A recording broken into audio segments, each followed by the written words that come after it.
ជាអ្នកតន្ត្រីខមមែនទេហេតុអីបានគេចោទថាសាវ៉ាលួចមានសង្សារម្ដង3 4នាក់លួចមានសង្សារម្ដង3 4នាក់គេថាអ្នកភ្លេងស្រីច្រើនណាស់ហើយគេថាចូលចិត្តមានស្នេហ៍លួចលាក់ថ្ងៃនេះខ្ញុំសូមចេញមកបញ្ជាក់កុំឲ្យចេះតែចោទមកបណ្ដោះទៀតខ្ញុំអ្នកភ្លេងនេះមិនដែលសាវ៉ាឯណាកុំចេះតែចោទហើយក៏កុំចេះតែថាព្រោះខ្ញុំស្មោះណាស់ស្ម័គ្រចំពោះគ្រួសារមិនដូចគេនិយាយ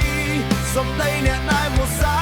ចូលចិត្តតែបងខូចតែបងពៀនចោលថាអ្នកភ្លេងវាមានស្រីច្រើនណាស់ណាអ្នកភ្លេងទាំងអស់ក៏មានអ្នកខូចក៏មានអ្នកស្មោះសូមអ្នកជប់ចោលម៉ៃអ៊ូទាំងអស់ជប់គិតប្តេផ្ដាស់បែបចាស់កំរិលព្រោះមនុស្សខូចខិលមិនតែអ្នកភ្លេងអ្នកការងារផ្សេងក៏មានចឹងដែរសរុបសេចក្តីអ្នកធ្វើការអីទាំងប្រុសទាំងស្រី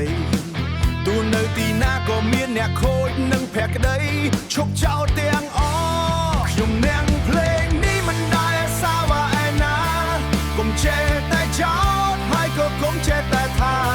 ព្រោះខ្ញុំស្មោះណាស់ស្ម័គ្រចំពោះគ្រួសារមិនដូចគេនិយាយសំដីអ្នកដែលមកសា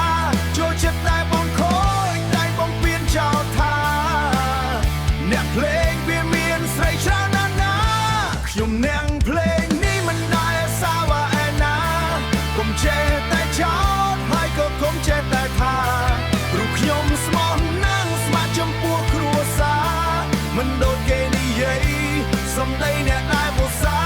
ចូលចិត្តតែបងខូចតែបងពៀនចោលថាអ្នកភ្លេងវាមានស្រីច្រើនណាស់ណាជាអ្នកតន្ត្រីខុសមែនទេហេតុអីបានលួចមានសង្សារម្ដង3 4នាក់គេថាអ្នកភ្លេងស្រីច្រើនណាស់ហើយគេថាចូលចិត្តមានស្នេហ៍លួចលាក់